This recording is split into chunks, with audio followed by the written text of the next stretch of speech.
At Sierra, discover top workout gear at incredible prices, which might lead to another discovery. Your headphones haven't been connected this whole time. Awkward.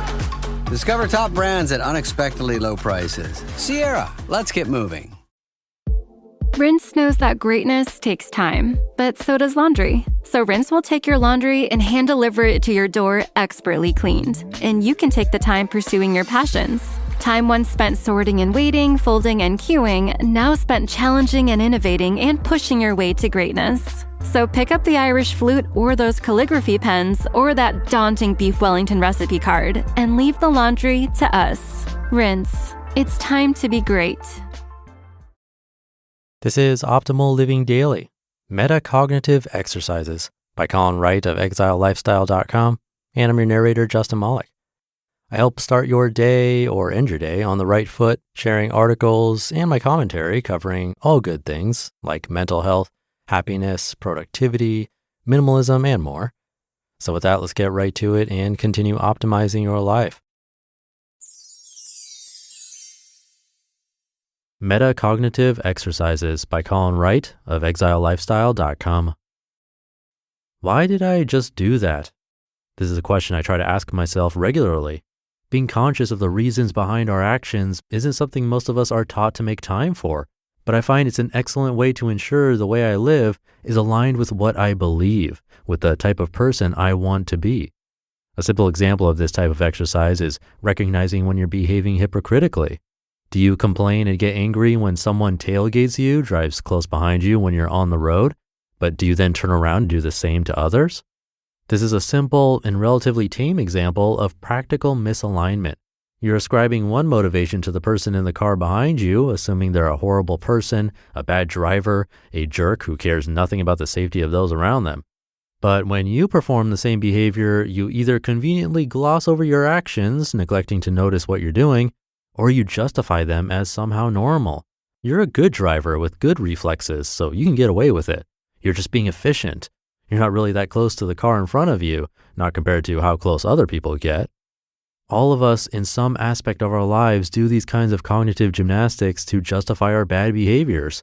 And in most cases, we're not doing it maliciously. We genuinely do think we're wonderful drivers. So when we tailgate, it's okay, while it's a bad idea for anyone else we might encounter. That doesn't mean our thinking is clear in these cases, though.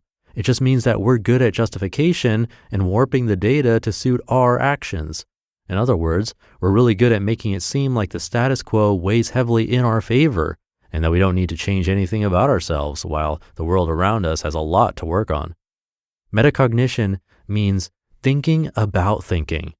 It means being aware of how we think and ideally using that awareness to adjust our thinking and our behaviors over time. Our brains are consistently tricking us into mentally adjusting circumstances to favor our behaviors, whether those behaviors are positive or negative if viewed from an unbiased outside perspective. If we can make ourselves more aware of this trickery more of the time, we'll be capable of fooling ourselves less frequently. Now, it's unlikely we'll ever catch ourselves in every single instance of self-deception.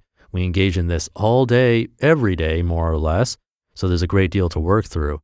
But it is possible to recognize and act upon the low-hanging fruit in some of the most jarring, misaligned behaviors with time and effort. One example of low-hanging fruit in this space might be asking yourself why you prepare your lunch the way you do. Why do you eat lunch at that time each day? Why do you eat what you eat? Why do you prepare it in that way? Why do you eat it where you eat it? When and where did this particular habit begin, and are the variables that led to its creation still relevant for your priorities and circumstances today? Is there a minor adjustment you can make to this habit to shake things up, to possibly lead to better outcomes? What outcomes are you hoping to achieve in the way you eat lunch?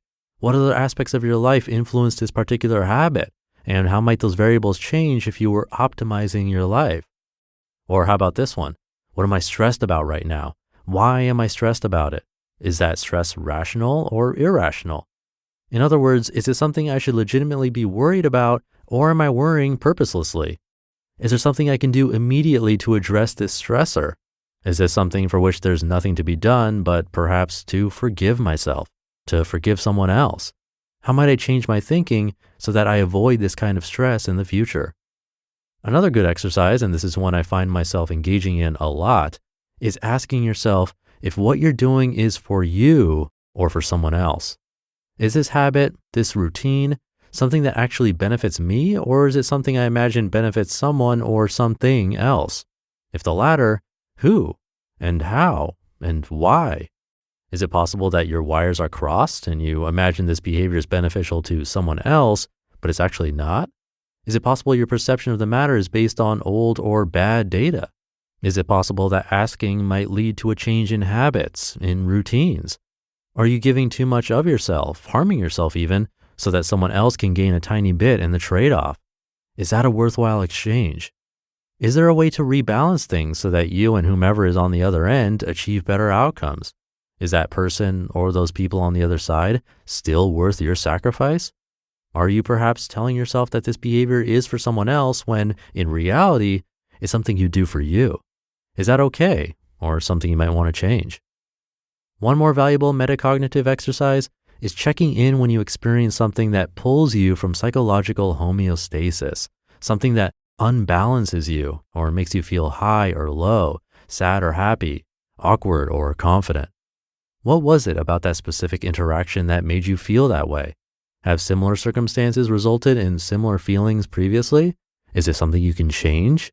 A fear or tendency you can address? Has your sense of self been updated to include this bit of data? Is it something that's already part of your self-perception, but which you'd like to remove, perhaps by consciously addressing it and working through the rationality of it? Is there an action you can take in the future to reduce this negative feeling you're experiencing? Or if it's a positive feeling, is there a way to have that experience more frequently?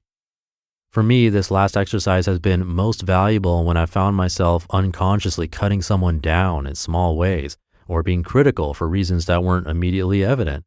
And afterward, when I realized what just happened, I step back, take stock, and try to figure out why I said that, why I did that, what the purpose was, if there was in fact a purpose. And often I realize it's self-consciousness that makes me lash out and try to pull someone else down. This realization gives me something to watch for next time, something to improve upon, to ensure I feel better about how I live my life, and so that I avoid dinging anyone else's happiness along the way. These aren't easy routines to perform, and there's almost always, in my experience at least, an immediate punch to the gut regret that you didn't catch a negative behavior sooner. But the psychic weight that's lifted as a result of noticing these intellectual blind spots tends to be worth that quick fading sense of self-judgment. All of these exercises are valuable unto themselves as they help us better know ourselves and, as a consequence, better chart out our mental cartography. But better still is acting upon what you learn ever so slowly, but surely nudging your practical self, the inner self you make manifest through your actions, towards something that looks more like the most ideal version of you, which thankfully is something you'll be increasingly capable of defining. You just listened to the post titled Metacognitive Exercises by Colin Wright of ExileLifestyle.com, and I'll be right back with my commentary. It's time to hit reset, not the snooze button reset, the crank it up, start fresh, go big reset. Dave's Killer Bread believes greatness starts with killer taste, killer nutrition, and now a shot to rock your reset for real. Kick off the new year with an epic sweepstakes. Enter for a chance to win VIP concert prize packs with round-trip airfare, luxury hotel stay, and much more. So reset your routine, reset your own soundtrack, reset your expectations. Enter and see full rules for the Rock Your Reset sweepstakes at daveskillerbread.com/reset. This episode is brought to you by State Farm. Checking off the boxes on your to-do list is a great feeling. And when it comes to checking off coverage, a State Farm agent can help you choose an option that's right for you. Whether you prefer talking in person, on the phone, or using the award-winning app, it's nice knowing you have help finding coverage that best fits your needs. Like a good neighbor, State Farm is there. Thank you to Colin. The idea of metacognition, thinking about our thinking, is something I've found super valuable, even if it's not always easy to do. And the driving example is always perfect because we've likely all experienced this, even if we don't have our driver's license. Someone does something that's irritating to us in the moment, but chances are we've done that very same thing before, at least once, if not multiple times.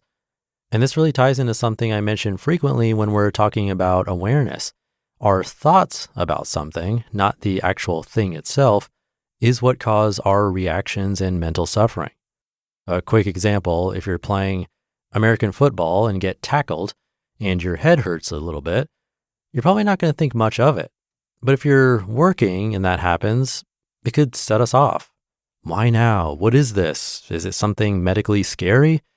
The spiral can be a lot. And it's not the headache that's actually causing that spiral. It's our own thoughts about the headache. Something to keep in mind. Sometimes those thoughts are helpful, but sometimes they're the opposite. And it's important to spot the difference. So try to see that difference today when you can. Have a great rest of your day, and I'll see you tomorrow where your optimal life awaits.